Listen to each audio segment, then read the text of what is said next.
พี่น้องสวัสดี FC ทุกคนยินดีต้อนรับเข้าสู่สองวาสุคนดีพี่น้องทวีตว่ามือนี้สิได้เดินทางเนาะบ่ได้ไปซ้ำพี่น้องเลยถ่าตอนรับอันเจมาลาแล้วก็ทีมงานเพิ่นเนาะเพิ่นสิมาลิ้นมายามนำพี่น้องเพิ่นสิมายามบ้านวาสุพี่น้องแล้วก็อันไปลิ้นเมืองปากเซ่แหน่เมืองปากซองแหน่วาสุก็บ่ฮู้เนาะว่าเพิ่นจะไปใช้แหน่ก็ถาถามเพิ่นอื่นเพราะว่าอันเพิ่นสิลงมากับ FC แน่ได้ยินข่าวว่าเพิ่นสิอันถามไปอุบลแล้วก็ไปขึ้นเครื่องอยู่อุบลไปเวียดนามอีกบ่เพิ่นคือบ่ขึ้นอยู่อันนั้นเนาะอยู่ปากเซ่เนาะเครื่องปากเซ่ไปเวียดนามก็มีเด้อพี่น้องบินตรงเลยมื้อนี้เฮาสิเอาโซฟาอันนี้ไปบ้านบ่น้อยเนาะพี่น้องโซฟาเป่าลมพอสุกซื้อมาว่าเอามาไว้ในห้องตัวเองเนี่ยว่าสิได้นอนดินโทรศัพท์ดินเกมดินหยังแทบบ่ได้นั่งเลยพี่น้องเลยบ่ได้นั่งจักเทื่อ ส่วนหลายก็นั่งเก้าอี้อันนั้นเนาะเก้าอี้ก็สุกมีนะเก้าอี้นั่งเล่นเกมนะครับแต่ว่าอยากนอนก็นอนอยู่บนนอนก็ได้บ่ได้นั่งจักเทื่อมื้อนี้ก็ได้ว่าสิเอาไปถิ่มไว้อันบ้านมาน้อยซะเพราะว่าบ้านมาน้อยหั่นหมู่กองเพิ่นมาลิ้นลายเนาะพี่น้องมันบ่มีบ่อนนั่งเข้าเจ้าก็นั่งเล่นอยู่บนนอนบ่น้อยนะก็เลยว่าเอาโซฟาตัวนี้ไปเล่นเพราะให้มันมีบ่อนนั่งแล้วก่อนเอาไปเฮาสิเอาไปสูบลมอยู่ข้างนอกเอาไปเนาะโอ้หาในกรรมปีตะบัด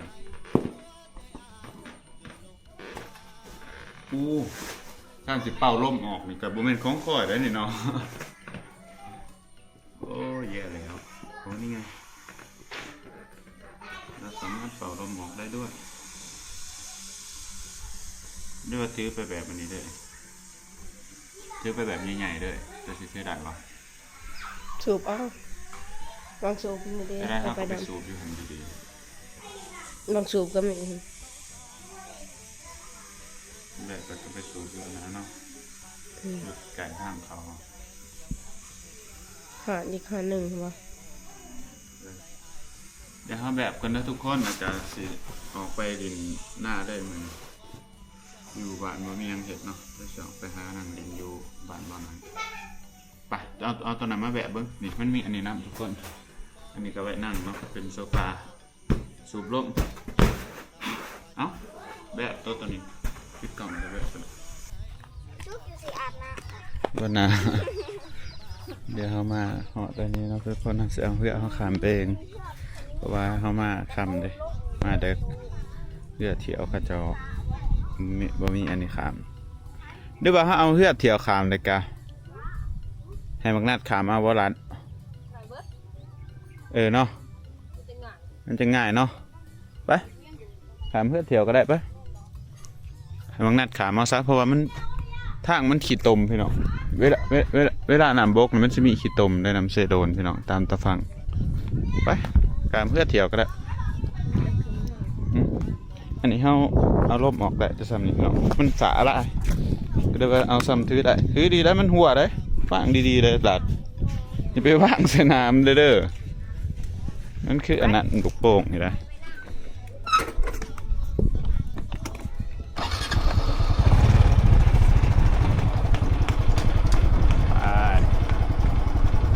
อยู่เยอะไว้รัดเวลาน้ำบกมันจะมีขีดตมพี่น้อง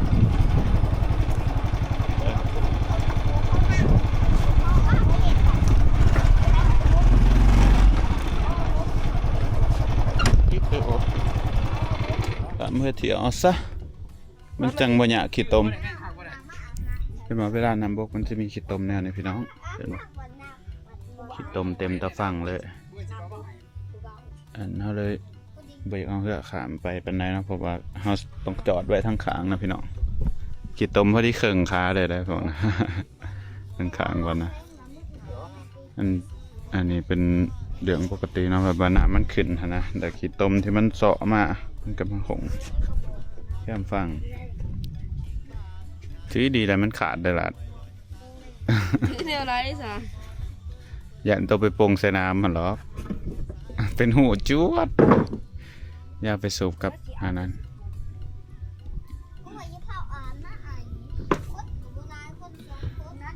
คนร้ายเยอะว่ามือนี่มันสินเข้าไปทางไหน นี่วันศิลเนาะไปเทพสั้นก็ออกไป แต่คนน้อยอยู่ใกล้ๆนะ วันนี้วันศิลป์หรือว่าวันพระนะครับบางไทยเรียกวันพระวันวิสาขบูชา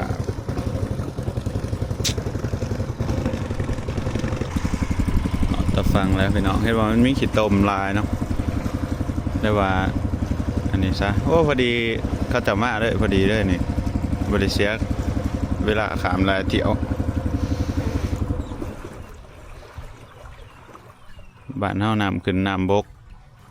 มือต่อมือได้พี่น้องมือว่านี่เต็มฝั่งมือนี้ลงซ้ำนี่โดดได้มันขึ้นไวลงไวเนาะเนี่ยแต่ฟ้าแต่ฝนพี่น้องเลย คนลงหนาวขึ้น จืบเอาถือมือหนึ่งได้อยู่อ่ะได้อยุ่มันบ่ได้เบาอ่ะ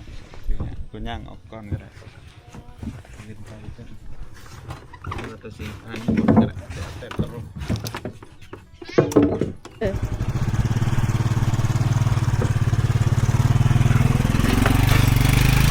ห่วยไป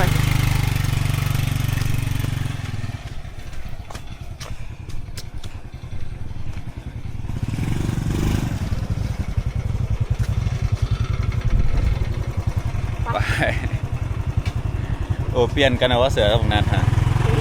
ไม่เปลี่ยนดีเนาะมันมีเสือสีเหลือง2 ตัวเลยให้เปลี่ยนกับหมอนัดสีเหลืองพี่น้องเดี๋ยวเอาอันนี้ไปสูบเนาะสูบยูราน2 รถก็ได้เพราะว่าเขาจะมีเป่าปั๊มลมรถเป็นอะไรต้นรถเป็นอะไรเติมลมเติมหานสังกรรมอย่าทุกคนแปนไปลงไปหอยเป็นคล้ายยังไงนี่ปิงจีน จะดื้อ สูบลมให้แน่เอามาพี่เอาให้กำสูบให้ยี่พี่เดี๋ยวให้กำสูบให้ทุกคนให้มันตึงๆเนาะเอาถือปะถือให้ ต้องมีตัวอย่างเนาะ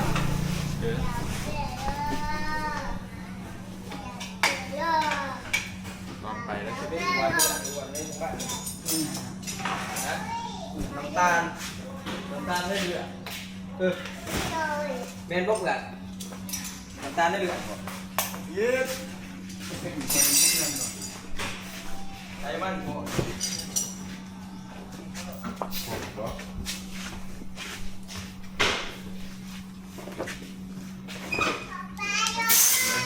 โดยเจ้าหน่อยลูกเดี๋ยวเมื่อไหร่วะ ได้อยู่มั้ง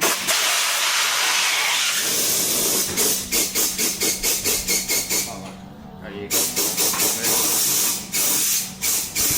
พอแล้ว ปล่อยอะไรสูบมันสูบตั้งเต็ม เดี๋ยวเมื่อไหร่ เอาไปหน้าไปหน่อยกันนี่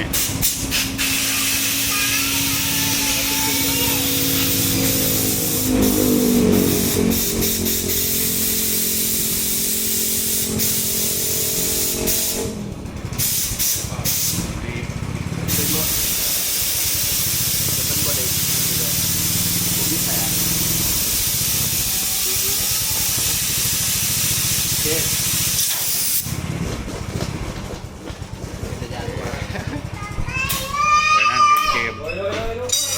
ก็ตึงเลยสุก ขาดเนาะ เบาร้อนไปแล้ว เอาสิครับ เมื่อไหร่จังครับ เอามือได้ผมบ่ได้มาแปลงมันบ่ได้เพ่ทำโดนเป็นสิเพ่ด้วยมือได้ลายรัดตัวถือเอาตัว ลู นี้ กอยากไล่อยู่วะลูกอยากไล่อยู่วะ ตัวก็ถือจังสี่เด้ดิถือจังสี่นั่ง อยากไล่ ได้อยู่มาเนาะ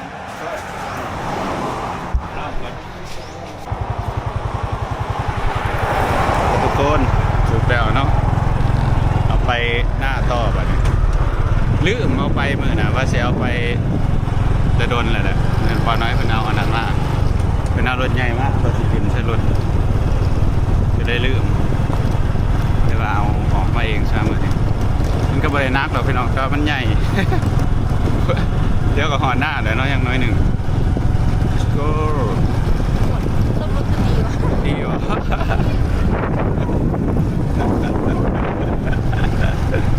นักก็หลัด บอกลมมันตี ลมมันตีป่ะเดี๋ยวสิถือสอยตัวโอ้เดี๋ยวกูจะอวยบนนี่จังไดวะขาได้หอดแต่พี่น้องหอดทางเขาหน้าเลยยายรัดนักบ่ ก็ปวดแขน ทนอลีหมอรัดนี่โอ้อังโค้งนี่มันอวยยาก มันตีก็ มันน่ะนี่เด้มันอันใหญ่มันผัดกับลมมันเลยนี่ถึงทางเข้านาแล้ว เอาไว้อยู่เพื่อนกับบ่ได้ใส่พี่น้องเอ้ยแทบบ่ได้นั่งเลยบ่สุกนะนั่งแต่เก้าอี้เล่นเกม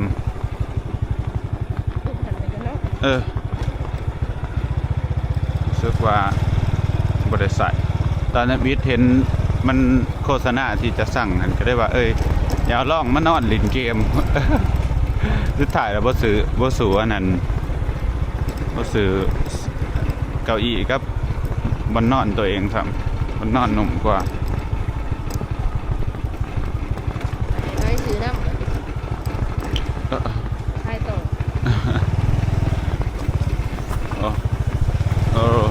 หนามออกบ่อไว้แต่เอานี่พี่น้อง ไรหอนเอาให้ละ ไปผู้สาวเหรอ เฮ้ย ว่าน้อยแหละผู้สาวมันจะใช้เฮมาลินนะว่าน้อยแหละผู้สาวมาพี่น้องว่าน้อยแหละผู้สาวมาไปใส่ดี มอเตอร์ไซค์เด็ก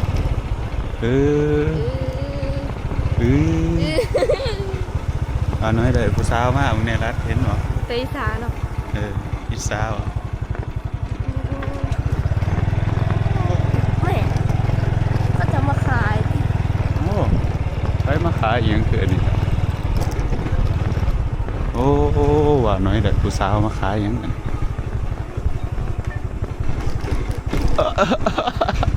โตว่าหน่อยได้ผู้สาวมาแต่ใส่ได้เนาะน้ำมาขายหอยโอ้ขาดแถวลงลัดลง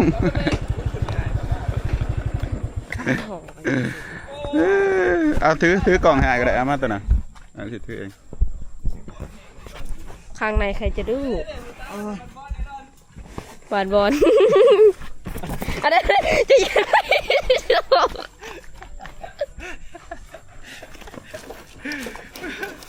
คงจอดรถดีครับ มีไปเห็นออกหนึ่ง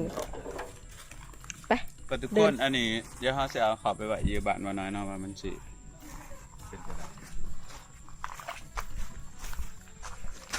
หนึ่งมีไปเห็นหรอก มันบ่ได้สักหรือจะ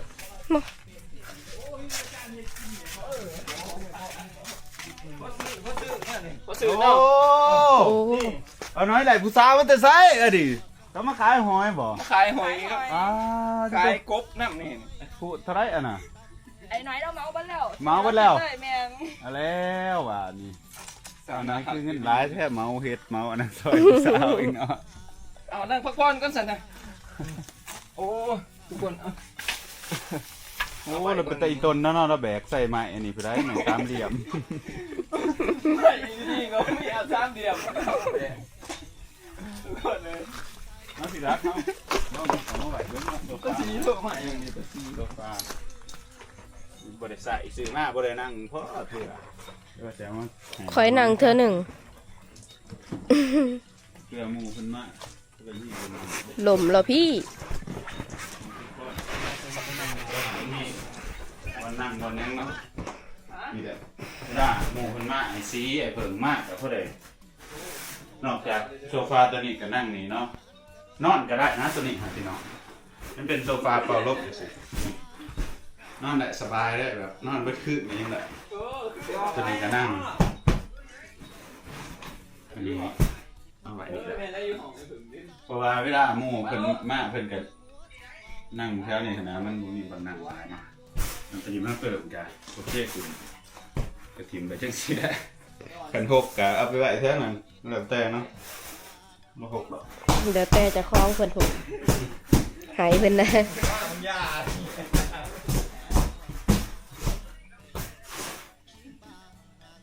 คักได้โซฟา แล้วมาแล้ว โอ้หมอเสือมา แล้วสิแวะนอนนี่บ่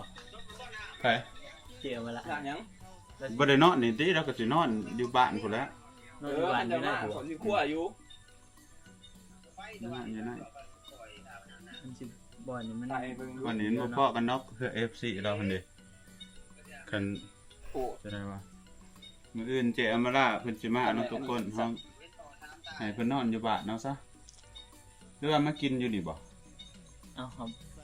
มื้อนั้นนัดก็เราไปจังได๋ซะ แล้วไอ้บาสิมานี่หั่นแหละ อันนี้บ่ มานี่แล้วก็จัง ไปนอนบ้านไปนอนบ้านบ่มากินอยู่นี่แล้วก็ไปนอนอยู่บ้านเนาะ เว้าเรื่องเจ๊อำมาสิมา ก็ถ้าเกิด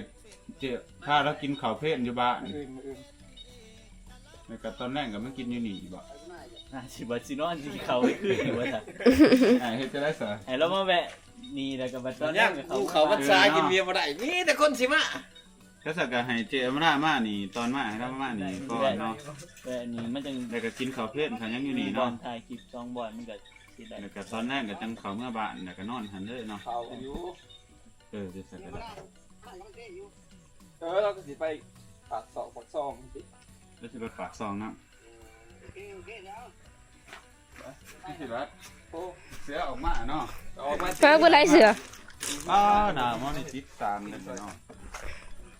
แกละอยู่บ่เนี่ยนี่ ขึ้นอันนี้ลายไปรักษาแม่เสือมันสิเป็นขุมนะ ต้องใส่ขี้บุญโพมจาก มันเป็นคุมเลยมันคุมแห้งเลยเด้อหรือว่าหนากูในการไปรักษาสื่อกูก็ร่างสื่อมาอันนี้เห็นได้กูไปกดแล้วกูก็รักษามีซิวแล้ว เขาบ่เคยไปรักษา มีสิการต้องใส่อันน่ะฮะโอ้ผมจะบ่มีเงินซื้อแล้วเนาะนี่แหละบ้า